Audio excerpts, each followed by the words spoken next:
Greetings to everyone. Welcome in Science Concepts Hub. Today we are doing chapter 11 part D question answers. Let's do part D question answers. First question is, name the part of human eye which act as a protective covering for the eye. हमने वो part बताना है जो हमारी आँख के अंदर protect करता है, आई को प्रोटेक्ट करता है, that is called as cornea. तो आंसर इज क्या है, इज कॉर्निया. नेक्स्ट है उसके बाद हमारे पास the pupil appears black. Why? Pupil जो है वो हमें ब्लैक कलर का दिखाई देता है. ऐसा क्यों होता है? The answer is because no light is reflected from the pupil. Pupil से लाइट रिफ्लेक्ट होकर वापस नहीं आती, वो सीधी निकल जाती है लेंस के अंदर. ठीक है, ताकि इमेज आई के अंदर बन सके. So it appears black. ये हमें ब्लैक कलर का दिखाई देता है. नेक्स्ट क्वेश्चन है हमारे पास, differentiate between rod shaped cells and cone shaped cells. Rod cells और कोन शेप्ड सेल्स के अंदर क्या डिफरेंस होता है? फर्स्ट क्वेश्चन हमारे पास है, रोड शेप्ड और कोन शेप्ड सेल्स में क्या डिफरेंस होता है? फर्स्ट जो हमारे पास रोड सेल्स होती हैं, these are activated in dim light condition. ये डिम लाइट कंडीशन में एक्टिवेट होती हैं and they are responsible for vision in dim light. ठीक है, ये डिम लाइट के कंडीशन के अंदर देखने में हमारी मदद करती हैं. दूसरा है हमारे पास cone shaped cells. Cone shaped cells क्या होती हैं? They get activated in bright light conditions.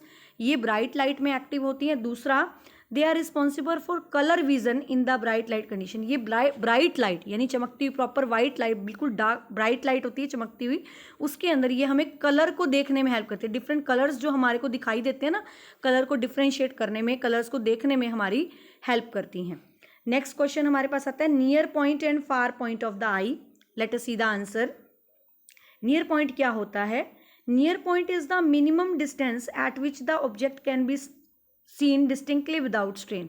आँख के पास वो मिनिमम डिस्टेंस, आँख के पास का, हमारी आई के पास का वो मिनिमम डिस्टेंस जहाँ तक हमें जो ऑब्जेक्ट है क्लियरली दिखेगा. ठीक है, क्योंकि बहुत ज़्यादा नज़दीक से तो हम नहीं देख सकते ना. So that is called as near point of the eye and it is about 25 centimetre. यानी मिनिमम 25 सेंटीमीटर के डिस्टेंस तक हमें क्लियरली दिखाई देता है. सेकेंड आता है हमारे पास फार पॉइंट. फार पॉइंट का मीनिंग क्या होगा? That is the farthest point up to which the eye can see the objects clearly. वो डिस्टेंस, दूर का वो डिस्टेंस, या हम ऐसा भी बोल सकते हैं मैक्सिमम डिस्टेंस, जहाँ तक हमारी आँख क्लियरली देख सकती है, that farthest point is called as far point of the eye. इसको हम क्या बोलते हैं? Far point of the eye. And it is about infinity. हमारी आँख का जो फार पॉइंट होता है वो हर पर्सन के लिए अलग होता है. इन्फिनिटी हम क्यों लेके चलते हैं? क्योंकि हर पर्सन की आई के लिए अलग अलग. किसी को बहुत ज़्यादा दूर तक का भी क्लियर दिखता है, किसी को थोड़ा कम दूर तक का भी क्लियर दिखता है. ठीक है, so it may be very different for different persons. Next इसके बाद आता है question number 4, state the difference between myopia and hypermetropia. Myopia और हाइपरमेट्रोपिया में क्या डिफरेंस है? Let us do it. Myopia क्या होता है? Myopia is an eye defect in which जो ऑब्जेक्ट है, the person can not see the distant object clearly. Myopia का दूसरा नाम होता है नियर साइटेडनेस. क्या बोलते हैं इसे हम? Near sightedness. इसका मीनिंग क्या हुआ? नियर साइटेडनेस यानी नियर का साइटेडनेस होना, मतलब नियर का क्लियर दिखना. साइट जो है वो क्लियर दिखना, विजिबल होना. ठीक है, कैसे हम इसका डायग्राम बनाएंगे? Let us draw its diagram. Suppose this is our eye. ये हमारी आई है. ठीक है, ये हमारी आई बॉल है. ठीक है, यहाँ हमारा क्या है? लेंस है. If we see this, there is the lens. ठीक है, ये हमारा लेंस हो गया.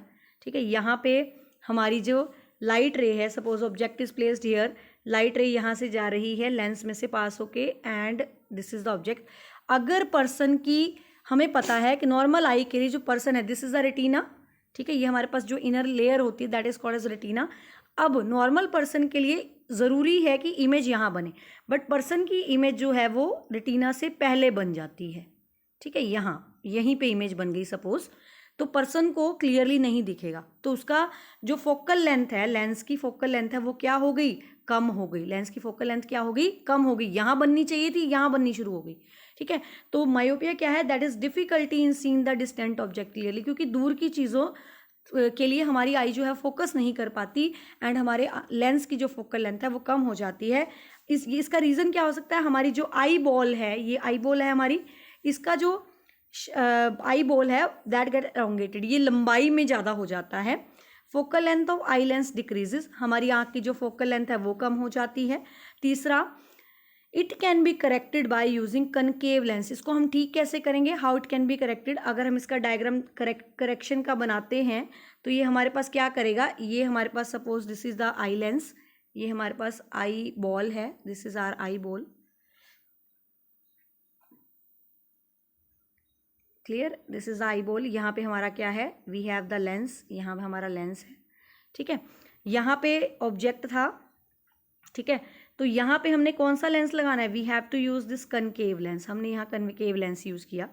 कनकेव लेंस क्या करेगा, जब रे ऑफ लाइट हमारी यहाँ से पास हो रही है, ठीक है, हमारी एक्चुअल पॉइंट ये था, यहाँ से पास हो रही है, तो क्या होगा, ये लाइट रे जैसे इसमें से निकलेगी, ये लाइट रेज को क्या करेगा, it will cause it's disperse कर देगा लाइट रेज को, ठीक है, थोड़ा सा फैला देगा। उसकी वजह से हमारा जो आई का फोकल लेंथ क्या हो जाती है, नॉर्मल हो जाती है, ठीक है, सुटेबल फोकल लेंथ वाला। तो इस तरह से हमारी इमेज बनेगी, ठीक है। तो it can be corrected by using a concave lens, जो है हमारा ये फार पॉइंट को नियर कर देगा। अगर हमारा फार पॉइंट यहाँ है तो ये नियर कर देगा उसको। यहाँ सपोज हमारा फार पॉइंट था, ठीक है, इसको इसने यहाँ कर दिया, ठीक है, जिसकी वजह से हमें जो है क्लियरली दिखाई देता है। नेक्स्ट उसके बाद हमारे पास आता है कौन सा, next is the hypermetropia. Hypermetropia इसका अपोजिट है difficulty in seeing the nearby object clearly. तो इसको क्या बोलते हैं, this is called as farsightedness. क्या बोलते हैं इसे हम, फार साइटेडनेस। इसका मीनिंग क्या हुआ, यानी हमें दूर का तो क्लियर दिख रहा है लेकिन पास का जो है वो क्लियर नहीं दिखाई देता, that is called as farsightedness. इसमें क्या होता है, eyeball get shorten, eyeball जो है वो छोटी हो जाती है, ठीक है, और इसमें फोकल लेंथ इंक्रीज हो जाती है लेंस की, उसमें डिक्रीज हुई थी, इसमें इंक्रीज हो जाती है। ये हमारा आई लेंस है, ठीक है, ये हमारा ऑब्जेक्ट रखा है, ये इमेज बनी, ठीक है, ये नियर पॉइंट के लिए होता है हमारा बेसिकली ये वाला, ठीक है। ये इमेज हमारी कहाँ बनेगी, बियॉन्ड रेटिना, यहाँ इमेज बन रही है रेटिना के बाद, जिसकी वजह से फोकल लेंथ क्या हो गई, इंक्रीज हो गई। और अब क्या होगा, आई बॉल इसमें छोटी हो जाती है, नॉर्मल साइज से आई बॉल जो है यहाँ से स्मॉल हो जाएगी eye ball, and focal length of eye lens increases, ठीक है। करेक्ट कैसे करेंगे, अगेन करेक्शन के लिए हम इसमें क्या यूज़ करते हैं, we use the concave lens. तो यहाँ पे हमारा एक कनकेव लेंस तो हमारी आँख के अंदर ही होता है, दूसरा एक और कनकेव लेंस हम आई के आगे लगाते हैं। जब रे ऑफ लाइट आती हैं, सपोज ये हमारे डिस्टेंट ऑब्जेक्ट से रे ऑफ लाइट आ रही हैं, ठीक है, ये हमारा ऑब्जेक्ट था, ये रे ऑफ लाइट आ रही हैं, तो ये क्या करेगा, थोड़ा सा इसको इस तरह से मोल्ड कर देगा रे ऑफ लाइट को, और उसकी वजह से जो फोकल लेंथ है वो क्या हो जाएगी, डिक्रीज हो जाएगी, ठीक है, क्लियर। क्योंकि हमें पता है ये क्या होता है, this is a converging lens, तो इस तरह से लाइट रेज को क्या कर देता है, कन्वर्ज कर देता है, और image is formed at the retina, ठीक है। इस वजह से हमारा जो हाइपरमेट्रोपिया है that can be corrected by using the convex lens, clear. So it can be corrected by using the convex lens of suitable focal length. Next हमने difference करना था किसमें, we were doing the difference between tactual aid and auditory aid. Tactual aid क्या होते हैं, textual add का meaning होता है बेटा, टेक्चुअल मीन्स टच का सेंस जो यूज़ करते हैं, यानी जिनको दिखाई नहीं देता, the visually impaired person can learn, वो लर्न कर सकते हैं read and right bye using the sense of touch. Sense of touch का यूज़ करके वो रीड और राइट कर सकते हैं। तो उसके लिए जो वो एड यूज़ करते हैं that is called as tactual aid. तो क्या करते हैं, छोटी छोटी रेज डॉट्स होती हैं जिनको टच करके वो महसूस करते हैं, पर्टिकुलर लेटर को महसूस कर सकते हैं और उस लैंग्वेज को पढ़ सकते हैं। दैट इसके ऊपर जो बेस्ड है वो हमारा है ब्रेल सिस्टम बेस्ड है। जो विजुअली इम्पेयर्ड पर्सन होता है, जिनको दिखाई नहीं देता, तो उनके लिए रेज डॉट होती है पेपर के ऊपर, पिन की हेल्प से एक साइड जो होता है वो रेज्ड हो जाती है, ठीक है। तो उसको यूज़ करके टेक्चुअल एड बनाए जाते हैं। ब्रेल सिस्टम इसी पे बेस्ड है। दूसरा होता है ऑडिटरी। ऑडिटरी का मतलब जो कानों से सुनने के लिए, ऑडियो सुनने के लिए जो होते हैं एड्स। तो इसमें क्या करते हैं, विजुअली इम्पेयर्ड यानी जिनको दिखाई नहीं देता, दे कैन क्या करेंगे, दे कैन राइट और read by using the sense of hearing, ठीक है, सुन के लर्न कर सकते हैं। दे इंक्लूड, इसमें क्या क्या आते हैं, ऑडियो कैसेट, रिकॉर्डेड कैसेट हो सकती हैं, टेप रिकॉर्डर हो सकते हैं, ऑडियो सीडी हो सकती हैं, ऑडियो बुक्स हो सकती हैं, और उसके अलावा अदर इलेक्ट्रॉनिक डिवाइसेस भी इसमें हो सकती हैं, जो क्या करती हैं, ऐसे सॉफ्टवेयर प्रोग्राम हो सकते हैं जो लिखी हुई फाइल को साउंड में कन्वर्ट कर दें, ठीक है, रिटन मटेरियल को साउंड में कन्वर्ट कर दें, ठीक है, कुछ भी लिखो तो वो अपने आप बोल के दिखाए। नेक्स्ट है हमारे पास क्वेश्चन नंबर 5। क्वेश्चन नंबर 5 क्या है, what is blind spot on retina. Retina के ऊपर ब्लाइंड स्पॉट क्या होता है। हमने अपने आई का डायग्राम बनाया था जिसमें हमने ये किया था, हमारी जो सबसे बाहर वाली लेयर होती है वो होता है हमारा कॉर्निया, ठीक है, ये हमारी आई है। इसके जो सबसे अंदर वाली लेयर होती है, these are the optic nerves, ठीक है, इसमें से निकलती हैं। और यहाँ पे जो सबसे अंदर वाली लेयर होती है, दिस इज़ द कॉर्निया, यहाँ होता है हमारा लेंस, ठीक है, इधर होगा हमारा आइरिस, ठीक है, जिसकी वजह से हमारी आई का कलर होता है, ठीक है, और इसके सेंटर वाला जो पार्ट होता है this is called as pupil, ठीक है, दिस इज द प्यूपिल, ठीक है, हमने किया था ये। अच्छा, जो हमारी अंदर वाली सबसे अंदर वाली लेयर होती है इसको हम बोलते हैं this is called as retina.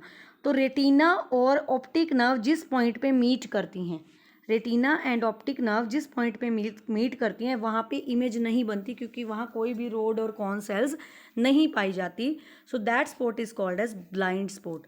So it is a point on the retina at the junction of optic nerve and retina. Optic nerve और रेटिना के जंक्शन पे एक पॉइंट प्रेजेंट होता है जिसको हम ब्लाइंड स्पॉट कहते हैं, that is insensitive to light. Light के लिए वो इनसेंसिटिव होता है, यानी कोई भी काम नहीं करता। So no image is formed at this spot, इस स्पॉट पे कोई भी इमेज नहीं बनती, ठीक है। तो the image stage at retina for about 1/16 of the second. जो इसको हम क्या बोलते हैं, that is called as blind spot, image यहाँ नहीं बनती है, ठीक है। दूसरा हमारे पास आता है, second is the persistence of vision. Persistence of vision का मतलब क्या होता है कि हमारे आईज के अंदर जो इमेज का इम्पैक्ट है वो अबाउट 1/16 सेकेंड तक हमारे रेटिना पे रहता है। हमारे अंदर वाली लेयर जहाँ पे लाइट की इमेज बनती है, ठीक है, जहाँ पे हमें रे की हमें इमेज दिखाई देती है, तो 1/16 सेकेंड तक उसका इम्पैक्ट हमारे ब्रेन आई के अंदर रेटिना पे रहता है। After removal of the object, object को हटाने के बाद भी हमारी आँख के अंदर रेटिना पे इम्पैक्ट कितने टाइम तक रहता है, 1/16 सेकेंड तक रहता है। इसको क्या बोलते हैं, this is called as persistence of vision. Next आते हैं, give the meaning of the term power of accommodation. Power of accommodation का मीनिंग क्या होता है। पावर ऑफ अकोमोडेशन मतलब हमारी आँख की स्पेशल एबिलिटी है जिसकी वजह से हम दूर की चीज़ों को भी क्लियरली देख सकते हैं, ठीक है, और नियर की चीज़ों को भी क्लियरली देख सकते हैं। This is called as power of accommodation, that is a special ability of eye to focus distant as well as nearby object clearly on the retina, ठीक है। इमेज हमारी क्लियर रेटिना पे बनती है, चाहे वो दूर की चीज़ के लिए बन रही है चाहे वो पास की चीज़ के लिए बन रही है। This is called as power of accommodation. Next आता है हमारे पास least distance of distinct vision. Least distance को हम नियर पॉइंट भी कहते हैं, यानी वो मिनिमम डिस्टेंस जहाँ पे हमें क्लियरली दिखता है। This is also called as near point. ये हम पहले कर चुके हैं कि at which the object can be seen clearly without any strain, that is the least distance of distinct vision. Next आता है हमारा सी पार्ट, लास्ट हमारे पास आता है range of vision. Range of vision का मतलब क्या होता है, वो डिस्टेंस जो नियर पॉइंट और फार पॉइंट के बीच का होता है, ठीक है। आँख के पास वाला पॉइंट जहाँ से क्लियरली मिनिमम पॉइंट जहाँ पे हमें क्लियरली दिखता है और फार पॉइंट जितनी दूर तक हमें दिखता है, उनके बीच का जो डिस्टेंस है दैट इज कॉल्ड एज, क्या बोलते हैं उसे हम, रेंज ऑफ विजन। नेक्स्ट आता है हमारे पास question number 7, what happens to the image distance in the eye when the distance of object from the eye increases. Eye image के डिस्टेंस पे क्या फ़र्क पड़ेगा, ठीक है, जब डिस्टेंस ऑफ ऑब्जेक्ट को हम चेंज करते हैं। कोई फ़र्क नहीं पड़ता, क्योंकि कुछ भी हो, कैसी भी कंडीशन हो, आँख के अंदर इमेज हमारी रेटिना पे ही बनती है। The image distance in the eye is always same because it is formed, image is always formed on the retina. Condition ही नहीं है, क्योंकि आँख के अंदर एक ही जगह है जहाँ इमेज बनी, चाहे ऑब्जेक्ट आप कहीं पे भी रख लो, कितनी दूर रख लो, कितनी पास रख लो, एक नॉर्मल विजन के लिए इमेज जो है वो रेटिना पे ही बनती है। क्लियर। नेक्स्ट आता है हमारे पास, when Sahil trying to read a book. जब साहिल एक बुक रीड करने की कोशिश कर रहा है, keeping it at the distance of 25 centimetre, 25 centimetre के डिस्टेंस पे रखिए जो उसका नियर पॉइंट होना चाहिए। The text print appear to be blurred, उसको धुंधला दिखाई दे रहा है। Is the image of text getting formed before retina, क्या इमेज जो है वो रेटिना के पहले बन रही है या बियॉन्ड रेटिना बन रही है। आप बताइए बेटा। देखो सीधी सी बात है, अगर मान लो कोई भी नियर पॉइंट हमारा जो है वो दूर हो रहा है, नियर की चीज़ें हमें क्लियर नहीं दिख रही, तो हम कौन सी डिजीज़ है, हमें है हाइपरमेट्रोपिया। और हाइपरमेट्रोपिया में इमेज कहाँ बनती है, हमने किया था, हाइपरमेट्रोपिया में बनती है इमेज बियॉन्ड रेटिना, रेटिना के बाद बनती है। तो आंसर क्या आएगा, answer will be beyond retina, ठीक है, बियॉन्ड रेटिना। क्लियर, ये आंसर आ जाएगा। नेक्स्ट आता है हमारे पास B, what conclusion can be drawn about the least distance of distinct vision of Sahil eye, Sahil की आई के लिए लीस्ट डिस्टेंस, उसका लीस्ट डिस्टेंस क्या हो गया, उसका लीस्ट डिस्टेंस जो है वो इंक्रीज हो गया, least distance increases. Minimum distance उसका 25 सेंटीमीटर था, लेकिन 25 पे रखी चीज़ उसको दिखाई नहीं दे रही, इसका मतलब उसका जो मिनिमम पॉइंट था, लीस्ट डिस्टेंस था, वो क्या हो गया है, इंक्रीज हो गया है। D question number 9, a person with a myopic eye, एक पर्सन जिसको मायोपिया है, can not see the object beyond 1.2 metre distinctly, उसको 1.2 मीटर यानी 1.25 मीटर, 1 मीटर 20 सेंटीमीटर के डिस्टेंस को वो क्लियरली नहीं देख पा रहा। What can be said about the likely size of the eyeball, उसकी आई बॉल पे क्या फ़र्क पड़ गया। हमने किया था कि जब दूर की चीज़ हमें क्लियर नहीं दिख रही, इसका मतलब हम कौन सी बीमारी है, मायोपिया है। और मायोपिया के अंदर आई बॉल क्या हो जाती है, आई बॉल ऐसे होती है वैसे नॉर्मली, लेकिन मायोपिया में आई बॉल ऐसे एलोंगेट हो जाती है, लंबी हो जाती है, ठीक है। तो eyeball get elongated. State the nature of correcting lens, कौन सा लेंस उसको लगाना पड़ेगा, उसको लेंस यूज़ करना पड़ेगा कनकेव लेंस। कौन सा लेंस यूज़ करना पड़ेगा, concave lens. So is his eyeball has become elongated, he needs you to use a concave lens of suitable focal length for his proper vision. So this completes with our part D. Next part E discuss करेंगे हम next lecture में। If you like the video then please like share and subscribe because this increases our motivation.